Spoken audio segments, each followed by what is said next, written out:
Hello and welcome to this edition of Diaspora Central Spotlight. I am Gil Ingles, and with us today, ladies and gentlemen, today we have one of Houston's finest. We're talking about a medal winner. This is one of those that represents the gold for the city of Houston. She has not only personally, professionally, athletically, and I'm making up that word, I don't even know if it actually exists. But one thing is for sure, socially and politically, made sure that Houston, Texas, and the community of Africans in the diaspora is fully represented. Miss Jolanda Jones, welcome to Diaspora Central. Thanks for having me, Yes, Gil. indeed. But let's go back to athletic. I won 4 United States championships. Oh. So you were accurate. Yes. Go ahead. Yeah. I ran track. Indeed. And one, I mean, you did not just run track, you actually ran track, and you participate in one competition that has got a word that is even so difficult to pronounce, like a Heptathlete. I won 4 United States championships. So yeah, hurdles, high jump, shot put, 200 on day 1, long jump, javelin, 800 on day 2. 7 events. Interesting. Wow. Now, and we all know that doesn't just start. That just happen. It didn't just come out of the blue. There are actually a lot of other elements that create that individual. See, there's a quote once said by a wise man that diamonds are made out of pressure. I agree. Yeah, and we believe that you are one. I agree. Yeah. Interestingly, I only started doing sports to get out of the house because there was a lot of pressure. There you go. in the house I grew up in. Mm-hmm. So I did sports because I noticed that the people that did sports got to go to school early and they got to stay late. And I had a lot of responsibilities, being the oldest of 5. And I was just trying to get some relief from having to raise my younger siblings. Yeah. And that's how I ended up doing sports, and come to find out I was really good at it. Yeah. Well, our representative, I should say, although not in my district, but definitely in this city. Welcome to Diaspora Central. Thanks for having me, Diaspora Central. Thank you. Can we have this conversation? Absolutely. What you want to talk about? Oh, we're going to talk about everything that makes from inspirations to aspirations. Okay. Can we do that? We can do that. Yeah. You already mentioned that you come from a family of 5. Yes. Yeah. Now, we're looking at 5 children. You're the oldest. Yes. Yeah. Can you mention mother's and father's name? Yeah. So let me start back. So I was born a while ago. Mm-hmm. And my parents were married, and they had me. Yeah. And my dad was in the Marines. He came back from Vietnam and wasn't given what he needed mental health wise, and he ended up killing himself. And I was with my father when he killed himself.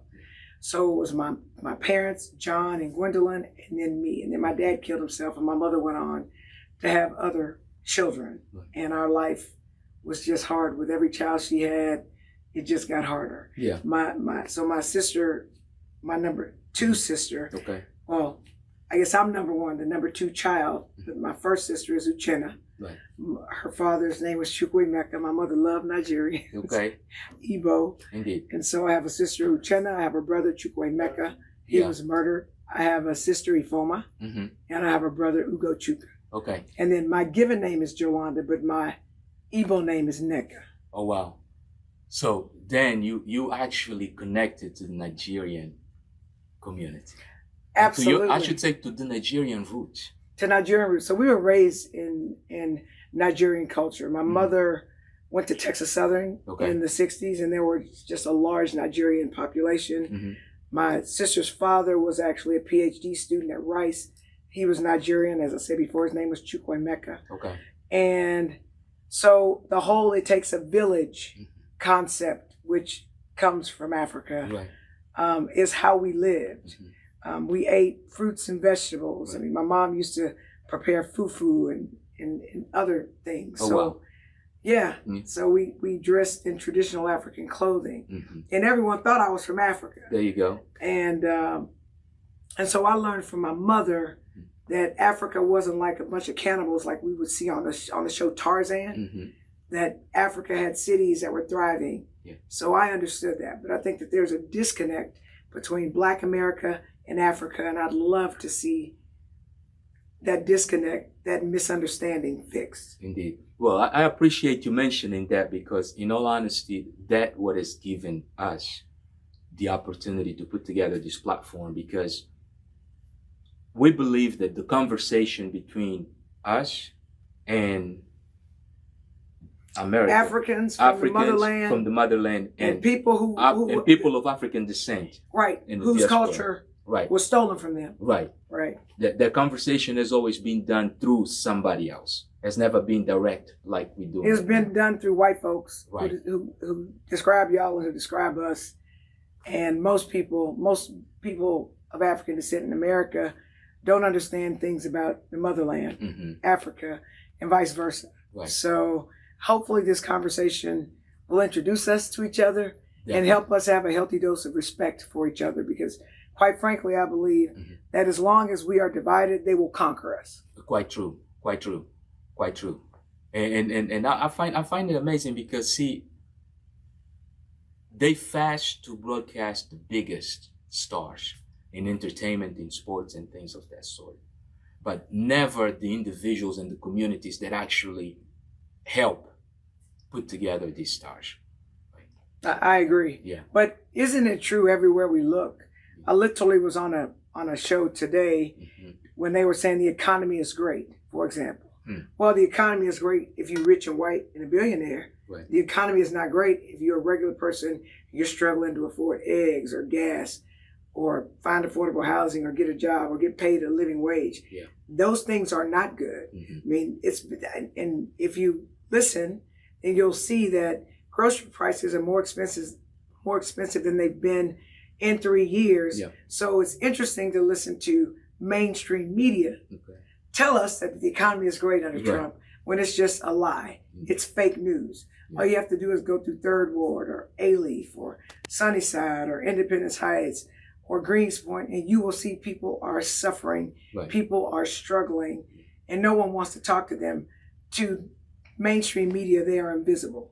And we need to shine a light on the fact that we are not invisible, and we deserve the American dream just like everyone else, and we deserve for government to listen to us like they listen to rich white people. There you go. And there goes your advocacy. Yeah. Something that I don't want to say, those things don't have to just happen by accident. Oh, they're by design. Yeah. For sure. The invisibling, I made that word up, the invisibling of us is by design. The erasure of DEI is by design. So I think that we need to know that we descend from the motherland, from kings and queens and warrior chiefs, and from strong women, and from communal society, where we all help each other, and not in a capitalistic society where he who has the most stuff controls everything. Because not everybody's going to control everything. Most people are going to be struggling, and I think that we need to pay more attention to us. And you notice how I include myself in the struggling people. No, it is. I mean, when you come from it, you still have people in it, right? We can even sometimes overcome some of those aspects, but we still have to protect those that may have not done so. What I'll say is this: it really doesn't matter how much money you end up making, whether you are not living as an adult like you lived as a child. Because at the end of the day, the one thing that people can see about me and you, when we walk out, whether we open our mouths or not, whether they can hear that we have an accent or not, is our black skin. So people know that instantaneously, that we're from the motherland. Other people, you can't tell where they come from. So we have a mark on us that is undeniable. And it makes it really easy to discriminate against us. And if you go around the country, when you go around the world, you will see that dark-skinned people in whatever community or race or culture they're in are the ones that they treat poorly. Universally. Which is bothersome to me. But I think that we as black people in America and people who come from Africa who actually have a connection to their culture, we need to do more talking, just like we're doing now, so that we can understand that we have more in common than we have differences. and people from African descent who live in America, who were born in America, that we need to stop looking down on people from Africa, and people from Africa need to stop looking down on us. And I'm going to say this again, and I will continue to say this, that as long as they keep us divided, they will conquer us. Yeah. So that fire for advocacy, who does it take after? Mom, dad? Of course, your father served in Vietnam. Yes, so my dad died when I was very young. Yeah. So my advocacy did not come from my father. Okay. My advocacy, I would say, came from two people primarily. Came from my grandmother, who was an elder at Shape Community Center, and from my mother, who was a TSU, the Texas Southern University student in the 60s, where it was Ungawa Black Power. My mother used to always say, if I could afford to move us back to Africa, I would. Right. And so we were just raised in that. And from both my mother and my grandmother, I learned a couple of things. The first thing that I learned is if there are 100 people in a room and 99 of them are doing bad, I better have the courage to do good. That's one very, very, very important lesson that I learned, because it's difficult when you're by yourself. Indeed. I mean, it's super easy to get into trouble and very hard to get out of it. It's super easy to make a bad decision, sometimes much more difficult to make a good decision. So that's the first thing that I learned. The second thing that I learned is that when you are doing well, do not forget where you come from and bring people as you rise. Right. So you have to help people. Right. And the truth is, if people didn't help me, I could have committed suicide like my father. I could have been murdered like my brother and my aunt and my cousins. I could be on welfare like a bunch of people in my family. But it's really interesting. Almost all my uncles went to prison. Wow. Almost all my aunts and cousins when I was growing up were on welfare. They didn't do well. I'm the first lawyer in my family. And I was come to find out, and I think I told you before we started filming, that the reason I started doing sports was because my life was very hard. I tried to commit suicide because life was just very difficult. Thank God I wasn't successful, because I wouldn't be here to advocate for anyone. Right. But I noticed at school that if you did sports, you got to go to school early to practice, and you got to stay after school to practice. But going home for me was to take care of my 4 younger siblings and to cook and clean and help with homework and comb hair. And so that was just very hard. Turns out I was really, really, really good in athletics. Right. And that helped me. But once we realized that I was really good in athletics, my community in Third Ward wanted to help me. So there could be winos fighting in the streets. Yeah. They could be fighting in the streets. And I would walk outside and they would literally stop fighting because they didn't want me to see it. Or I had people in my family that smoked. My Uncle Danny smoked. They would smoke. They'd see me coming. They knew I needed clean lungs to do sports. They wouldn't smoke around me. They started protecting you. The neighborhood protected me. They were like, Joe's going to make it out. Yeah. So if it weren't for that village of people who were not where I wanted to be when I got older, who knows? Maybe I have asthma. Who knows? Maybe I'm smoking. But they made sure. So I have to thank my community of Third Ward by the corner of Scott and McGowan for making sure that I had the best of what Third Ward had to offer. Indeed. And so I'm thankful for that. I'm thankful for the village that raised me. Indeed. And now, what was your grandmother's name? My grandmother's name is Claudina Jones, but everyone called her Dear. She wanted to be called Mother Dear, but the mother didn't stick. There you go. So we just called her Dear, D-E-A-R. All right. And with that, let's go ahead and take our first break. We'll be right back. The Republicans rigged the game. Democrats are, quote, done playing by the rules. Jolanda Jones. Jolanda Jones. Jolanda Jones. Jolanda Jones. Defense attorney, city council member, school district trustee, and state representative Jolanda Jones has owned each of these titles and earned a reputation as a fierce advocate for the citizens she serves. My constituents demanded that I be here. I ain't scared. I ain't never been afraid. Okay, ever. Greg Abbott and other statewide Republicans are threatening to have the Democratic members arrested. Abbott doesn't scare me. Trump doesn't scare me. I'm a lawyer. A part of my practice is criminal defense work. There is no felony in the Texas Penal Code for what he says. So respectfully, he's making up some shit. Okay? We are in a war. There's nothing more important than saving my constituents' right to elect a representative of their choice to freaking save America from this despot. And we are back. If you just joined us, you're now tuned into Diaspora Central Spotlight. And today our guest is Jolanda Jones. That one diamond that was not in the rough. It was actually lapidated by her own community. It was in the rough. Yeah, it was in the rough. It was in the rough. I had to find myself. Yeah. Yeah, I wasn't always shining. But the community, though, they played a big role in lapidating. Oh, for sure. Yeah. It's interesting because I was a very awkward child. Mm-hmm. My grandmother, used to say my knees were the biggest thing on my legs and my elbows were the biggest thing on my arms. Yeah. And people used to call me ugly. Yeah. There was a discriminatory intent against people from Africa. It was a way to put people down. So they used to call me little black African. They used to call me cuckabug head. Oh, wow. They used to be very negative to me because I was dark skinned. So there was a lot of colorism in my family and my neighborhood. Right. And my aunt, again, finding the diamond and cleaning it off, my aunt said, "You know, though, babe, you're really not ugly. You just don't know what to do with yourself." There you go. And so people just, I guess, helped me figure out what to do with myself is the best way to describe it. Yeah. So. And one of the ways in which many people cope with bullying is they find a specific niche and they focus on that. So sports became that for you? Sports helped me get out of poverty. Sports took me out of a very difficult situation at home. As I said before, I ended up being really, really, really good. Right. I won 4 United States championships. I won a bunch of state championships. I used to be the Texas state record holder in the high jump.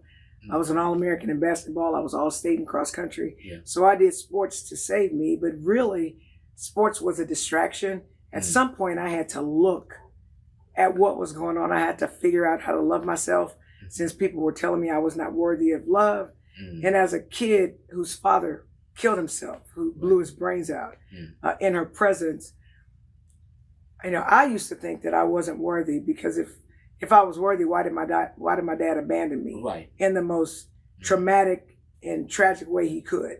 So I had to figure out how to love myself, which my grandmother always told me, "Sweetheart, God doesn't make mistakes. Right. God made you exactly like he wanted you to be." And it took me a minute to figure that out. I had a lot of counseling, which in the Black community, in the African community, in the African descent community, we don't like to get strong mental health. And I believe we have to. Because had I not gotten therapy, I'm certain that I would have continued to try to kill myself until I was successful. Right. So I think that mental health care is super, super, super important. And there's always someone that kind of serves as their shoulder or their safety. Your grandmother, of course, is one of them. What about in school system? You went to public school? I did. I'm a public school product. But it was a village. It wasn't just my grandmother. It's like my grandmother knew when I was desperate or I was crying, she knew to call me. She would call. But my Aunt Kathy helped me. When I was desperate, I trusted her. I could tell her what was going on. My track coach, sometimes I didn't have food. He fed me. He would take me to his home with his wife and they'd cook for me. My girl track coach, Miss Tolman, would feed me.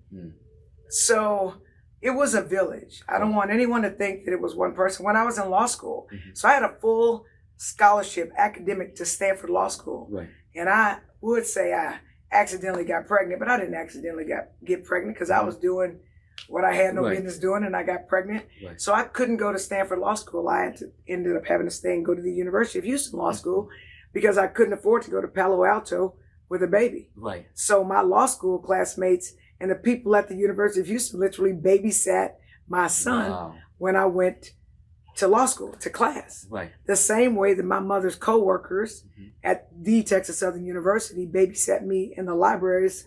Very interesting that we're in a library because my mother's work study during college was a TSU library. Yeah.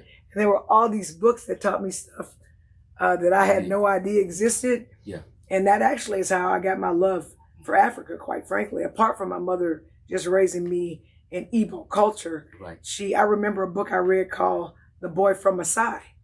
I learned about the Maasai from reading that book.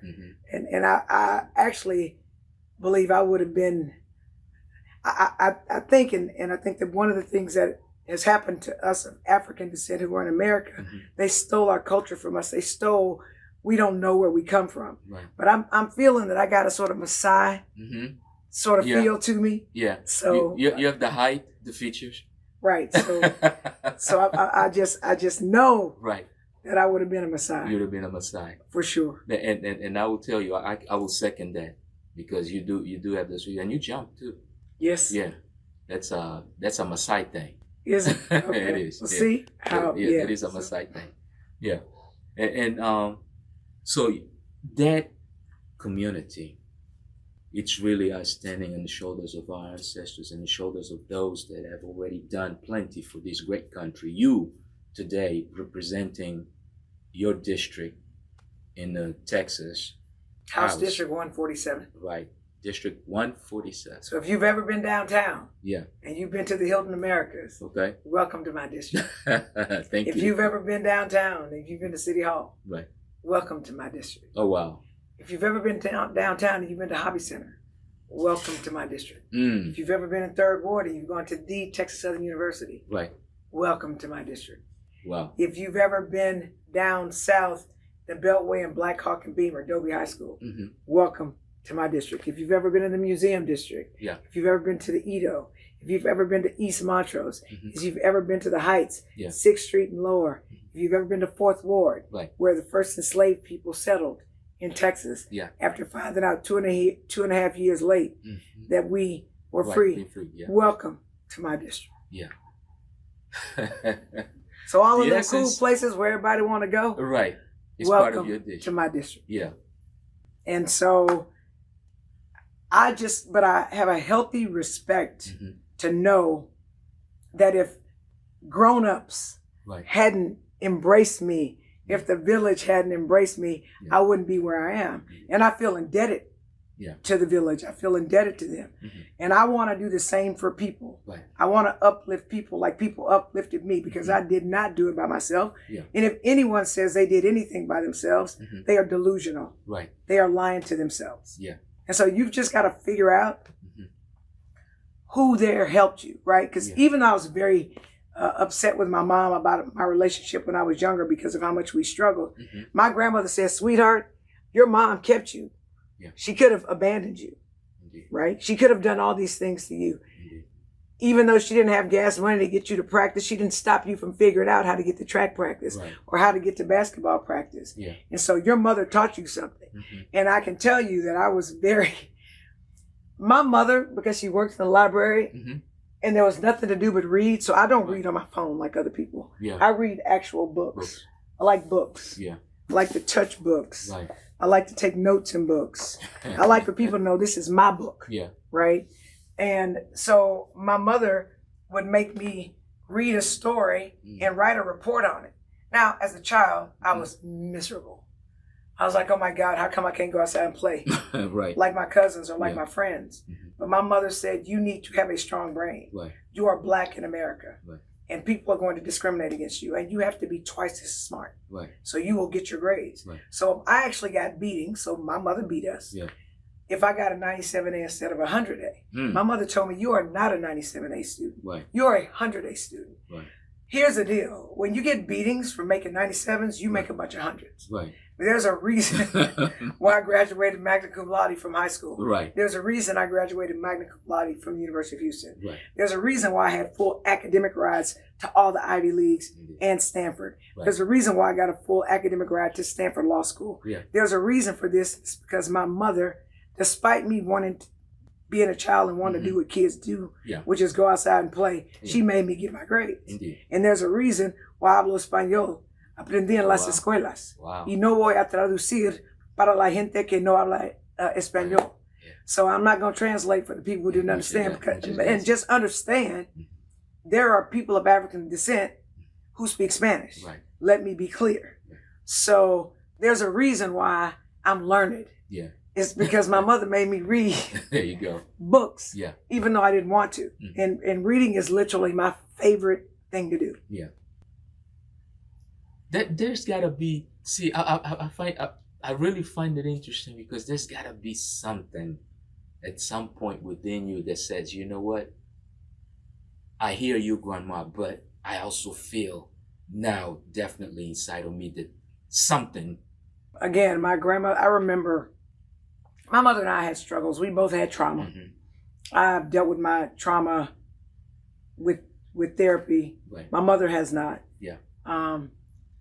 And so I just needed to find somebody who loved me. My grandmother unconditionally loved me. Yeah. And for the longest time, I felt sorry for myself because my dad killed himself.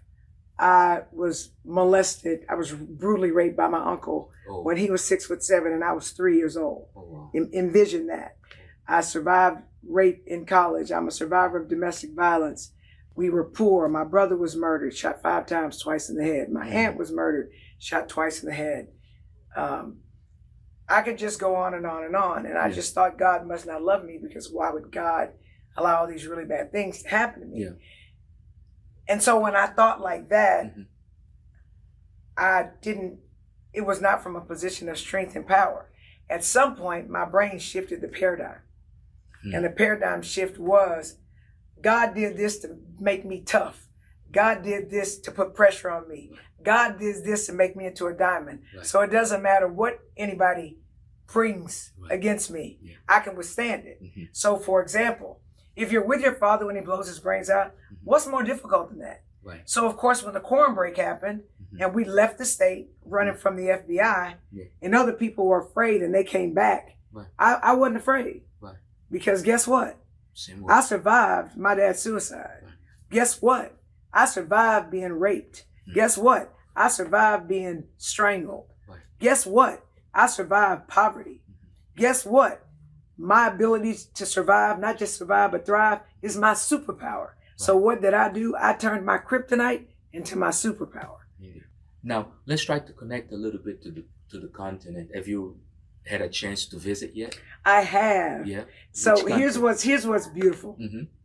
I led a trade mission to Ghana. Oh. To Accra when I was on city council. Nice. And what I did was I brought Black business people to Ghana. They had just discovered oil off of the coast. Okay. So all these white folks were going to Ghana, trying to enrich themselves in their countries with oil. Right.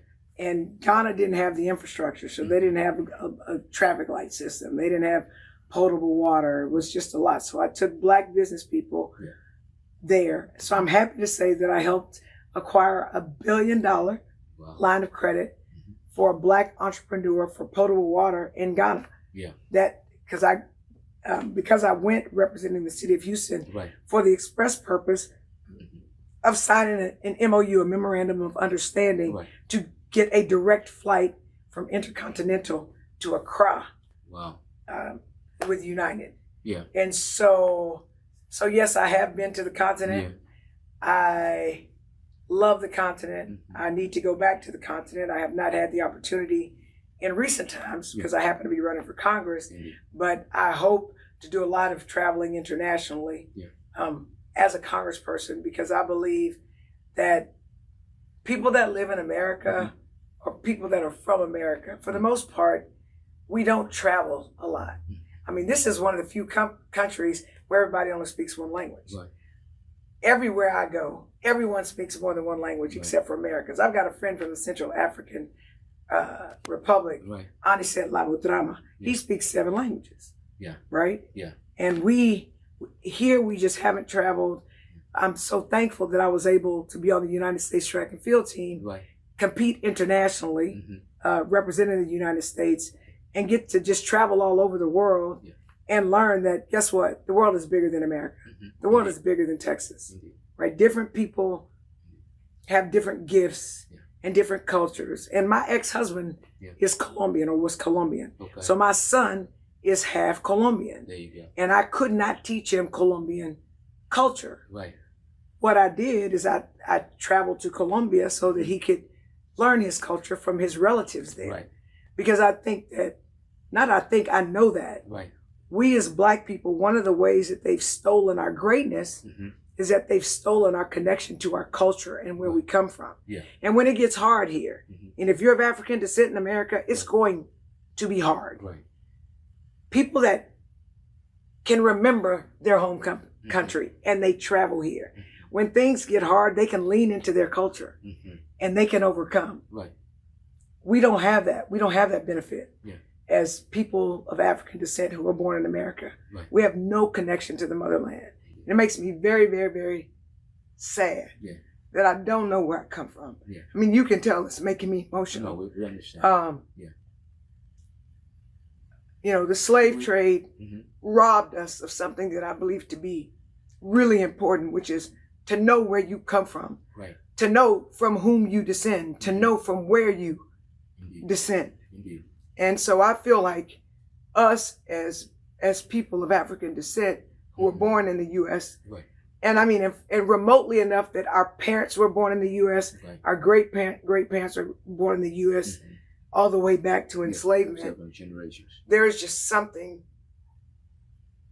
And that's why you have all these people doing these DNA tests, which I don't trust them, because I've had people take different DNA tests and come back with different results. Yeah, there are levels of percentages on those, but something interesting enough, the space where we sit right now, it's actually a baby of the year of the return, which was 2019.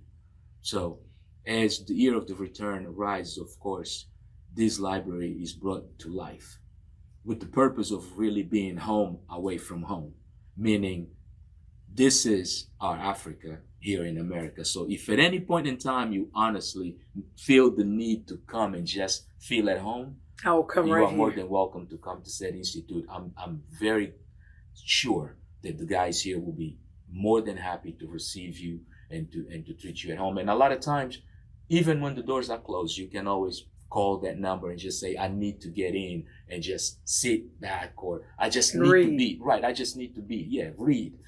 I need to be me at home, right?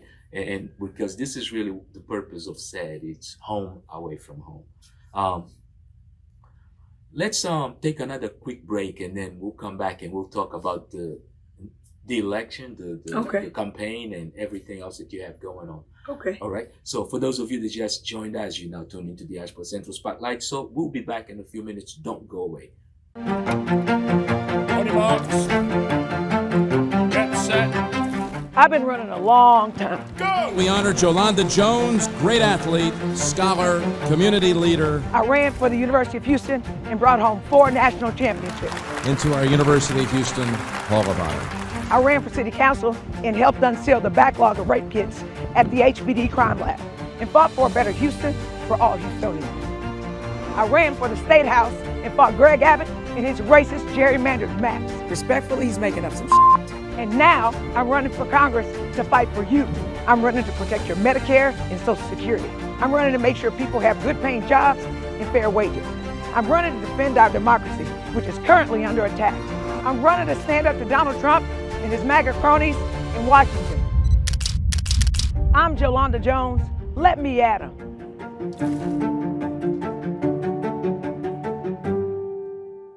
And we are back. If you just joined us, you are now tuned into Diaspora Central Spotlight. Today we have one of Houston's greatest. And when I say greatest, it's because I'm honestly excited not only to meet this lady, this honorable lady, I should say, but excited because she represents just about everything that we should think of when we think about Black excellence. Excelled in sports, excels in community activism, excels in social activism, excels in professional activities, and now excelling in politics. Let's talk a little bit about commonalities. I'll share my commonality that I just found out that I have with you. I am also a library worm. Okay. Yeah, I am a library worm. I basically grew up in the library. As a kid, my parents had to keep me in the library, not to have me play outside because Angola was at war. And then once I come to the United States of America, I had to spend most of my time in the library learning English because I always felt like I was behind everybody else. So when everybody was on recess or just playing or going to the gym, like doing weight training and all that, I didn't do any of that in high school. I was in the library trying to get ahead on my homework, like trying to pick up the language, right? So that we have in common. But politically, the country is now facing one of probably the most divided stages of its life. Not only politics, we're talking about race, we're talking about economically. Some people believe that, okay, we have stepped way beyond what we used to be, but in reality, we sort of back to the basics of what was, and we have to continue or start the struggle all over again to overcome some of those issues. Of course, you are now a candidate for District 18 for the U.S. Congress. Yes, so I'm a candidate for Texas 18, but I'm also the current state representative for House District 147. Indeed. But I will tell you that we have to fight harder now than we have in a very long time, since the Civil Rights Act of 1964 and the Voting Rights Act of 1965. And this is what I want to say to people from the continent, right, and who know they're from the continent and have been there, and they know the culture, and those of us who have not lived on the continent or have not been there, as we've got to work together. At the end of the day, we all black. When we walk out that door, you see we're black. And to Trump, we're all the same. So do not get fooled and believe that because you are of a certain means financially, that it is going to protect you from the anti-blackism that is in this country. Right. And so we've got to figure out how to work together. We, as people of African descent and people from Africa, we got to figure out what we got in common. Right. That's what we need to do. Indeed. And apart from when you're elected, just like I had to go and find some Republicans that had something in common with me. Notice how I'm struggling, because when I filed my bills, the Republicans were like, Democrat bill X, I'm not voting for it. And I had to go and explain to them, hey, this isn't a Democrat bill. This is a bill that's best for Texans. Right. And here's why I need your help to pass it. And was able to go find stuff in common with people I never thought I'd have anything in common with to get bills passed. Right? I got a bill passed that educates kids in high school on local politics, which is more important than ever. So we need to figure out what we have in common. At the end of the day, everything is more expensive. Gas is more expensive since Trump is president. Eggs are more expensive since Trump is president. Your children in their public schools don't have as many resources as you had because Trump is defunding public education. More people are homeless. People don't have places to stay. There is no affordable housing because Trump is president. People are being kicked off of their Medicaid and Medicare because Trump is president. So elections have consequences. So for all the people that say, you know what, I'm not voting, politics doesn't work for me, forget it, I don't like the Democrats, so I don't like the Republicans, and your life is going to get harder and harder and harder. So we need to vote like we haven't ever voted before. And what Black people of African descent and people from Africa don't understand is we are great. We are Black excellence. That is exactly why Trump has literally targeted Black populations in Republican states to steal congressional seats. Because when we vote, the people we pick to win. So he didn't target other seats. He targeted in Texas, he targeted 5 seats, 4 of which were Black. They only come for you if you have the ball. That's a football analogy, right? Indeed. Right? Indeed. So trust me, if you're doing stuff right, they're going to come for you. And we, Black people, have the power to determine the trajectory of this country, the path of this country. The question is, are we going to accept the charge? And I will say it again. Black people of African descent who were born here, Africans who immigrate here, who have become citizens here, we need to work together. And we better vote like the lives of our grandkids and our great-grandkids and our great-great-grandkids all the way down to infinity depend on it. Right. Because it does. That we better participate in the political process. And in fact, I'm running for Texas 18 and I'm asking people to support me. My name is Jolanda Jones. If you don't know how to spell my name, you cannot vote for my name. So let me tell you how to spell my name. Okay. My name is Jolanda, not Yolanda, because people massacre my name all the time. Right. And I believe names are important. Your parents pick your names, right? And it's important. My name is Jolanda because my mother liked the name Yolanda. My father's name was John. She wanted me to have my father's initials. So she took away the Y and added a J. There's an election going on right now. Mail ballots are in for senior citizens and disabled people and people overseas. They can vote for me for Texas 18 on October 20th until October 31st, which is Halloween. There's early voting. Vote. We need to vote because Texas 18 has not had a representative since Sylvester Turner died and before he took office, since Congresswoman Jackson Lee died. Right. And election day is on November 4th of this year, not next year. So I need for you to tell everybody you know just as much as Black folks and African folks gossip about the Real Housewives or what have you. We need to talk about politics because it is the real deal. It matters. I'm just telling you. And there's a reason why they're trying to take away our voting rights because they know if we vote, we can take Trump out of office. And to any immigrant who supports Trump, I don't understand how you're voting against your interests. If you don't think that Trump has not turned the military against us, has not turned the housing department against us, has not turned the Department of Education against us, has not turned that what they're now calling the Department of Defense, the Department of War, what are we going to do? Be bullies around the world? That is unacceptable. Diplomacy is important. Stopping conflict is important. And as again, 30-year lawyer, I'm a trial lawyer. When you negotiate, a good deal is when both sides feel the pain. A good negotiation is not where one side gets everything they want and another side gets nothing. And we've got to stop being bullies. And I remember back when I was competing for the United States and I was traveling in Europe competing for Team USA. And they told us, do not wear your uniforms on the plane, your USA uniforms, do not wear them in Europe. I was very proud to represent the United States. I wanted to wear my USA gear. It was Kappa, it was nice, but we were in danger because so many people believe that the United States sticks its nose in other people's business, not for the good for the other people, but to dominate and to annihilate them and to control them. And so I just believe that we need someone in office who respects the world, not who oppresses the world, who seeks peace and diplomacy, who does not seek war with everyone. So that is what I believe. And that is what I will do when I'm in Congress to fight against Donald Trump. It's what I'm going to do. But looking from a perspective of, let's say, a constituent. Okay. Right? When you're looking at the president, you're still only looking at the executive office, right? As a representative, you're representing all people, regardless of race.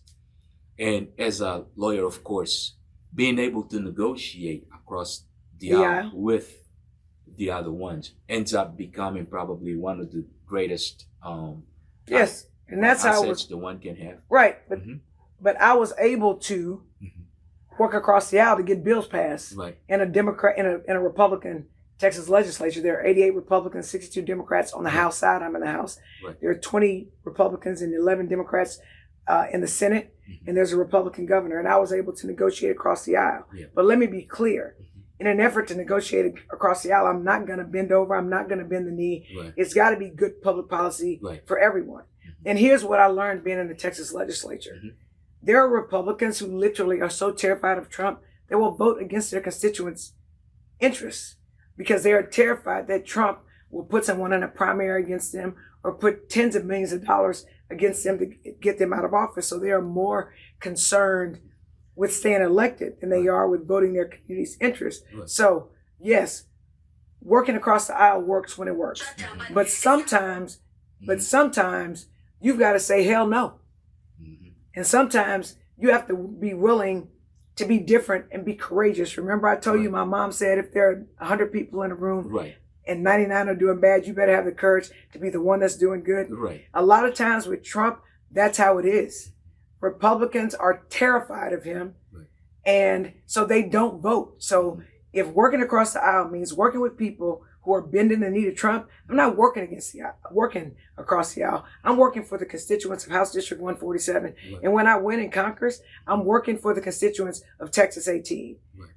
Because let me be clear, this government shutdown is the Republicans' fault. The Republicans control the House. The Republicans control the Senate. The Republicans control the presidency. So they can literally pass a budget that doesn't shut down the government. They can't even get their own house in order.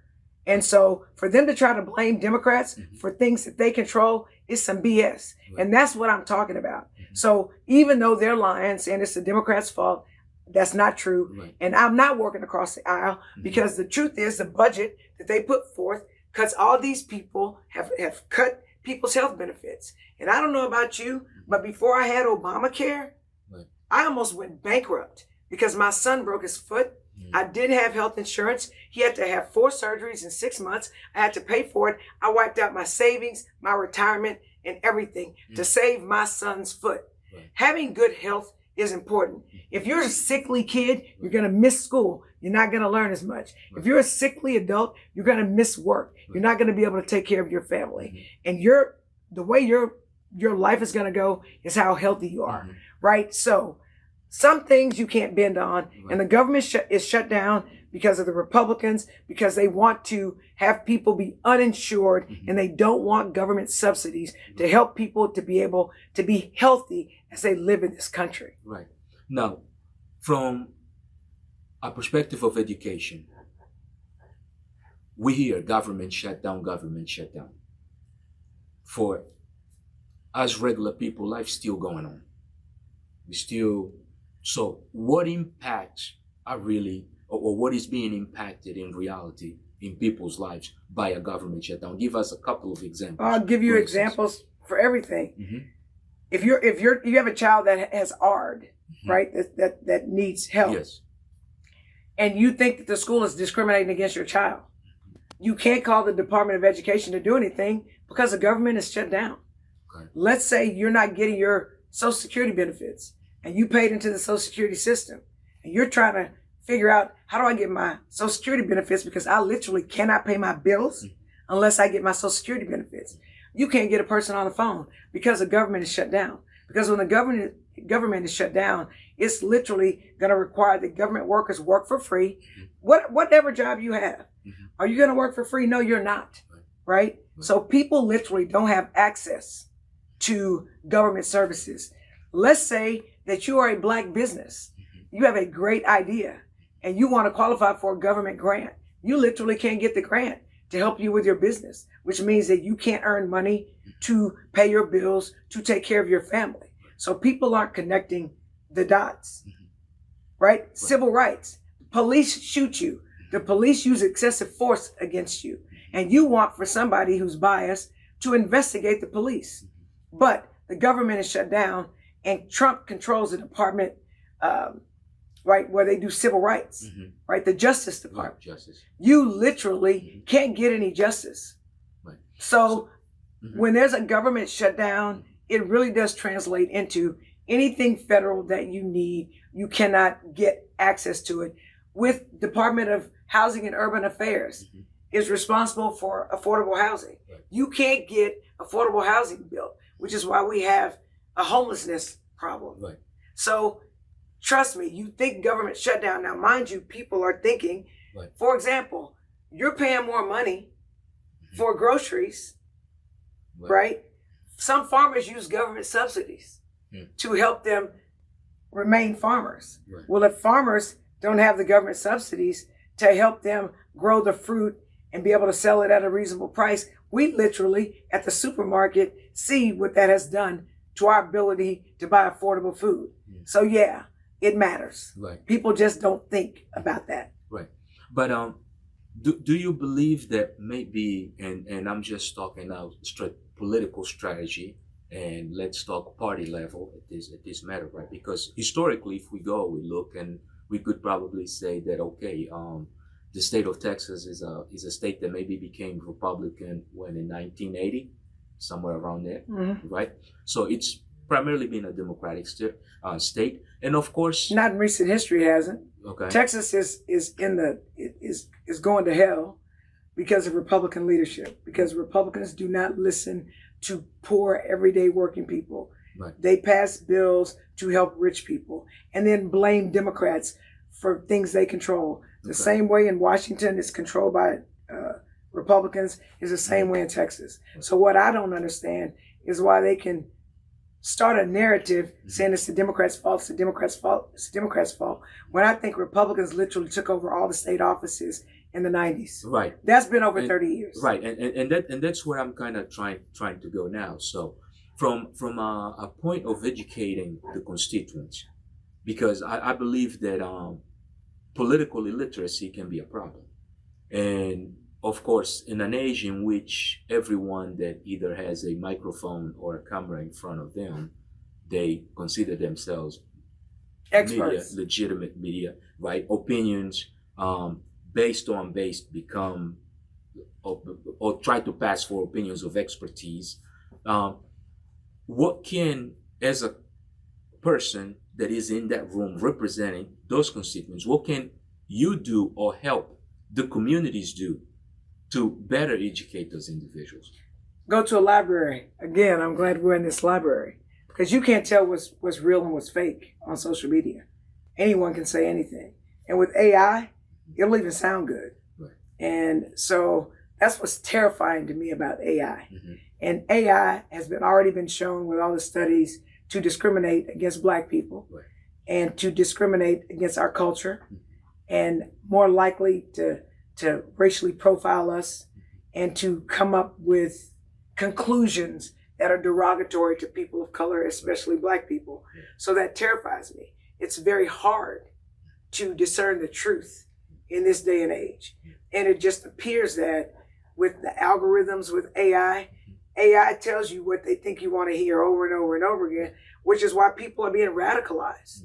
Like, they're being radicalized. So it's really a dangerous time to be living right now. Right. And you hope that the people that have a camera in front of them are speaking truth to power, and also telling sides of stories, various sides of stories. Because if the only side of the story you hear is one side, you're necessarily missing something. My mother told me something a long time ago. She said, "Sweetheart, there's three sides to every story. There's your side, my side, and then there's the truth." Right. And we've got to figure out how to put ourselves in a position where we can figure out what the truth is when people are yelling and screaming and creating fiction under the guise of truth. So it's terrifying. So just like you're here trying to get me to help connect the dots for your, for the people that, for your viewers, right, I'm trying to help them understand that when the government is shut down, God forbid you need something from the federal government, because you're not going to get it. Right. Right. And so it's just a problem. Now, one of the bills that you either authored or collaborated on that was probably the one that marked you the most, which one was it? I tell you what, it's a bill that the governor vetoed on the last day to veto. Okay. And the governor vetoed my bill, even though in the veto statement it said it's a common sense bill. He vetoed it to punish me because he had a bunch of anti-Black legislation that he wanted me to vote for, and anti-immigrant legislation that he wanted me to vote for, and I refused to vote for it. But that bill would be House Bill 413. That bill actually, and it made it to the governor's desk. So I was able to work with Republicans in the House. I was able to work with Republicans in the Senate, and even get Joan Huffman, a Republican senator who is known as the expert in criminal justice reform for Republicans. Actually, I would call it criminal justice. I would call it criminal injustice reform. But I got her to carry this bill because it would get actually innocent people out of jail. Because why would we have innocent people in jail? And the governor vetoed that bill to punish me. And so, but I would not bend over I would not vote for anti-Black and anti-immigrant bills that he wanted me to vote for to get a very important historic bill passed, because sometimes in life there are not two easy choices, you know, and you got to figure out which choice is best. Right. And I believe the arc of the moral universe is long, but it bends towards justice.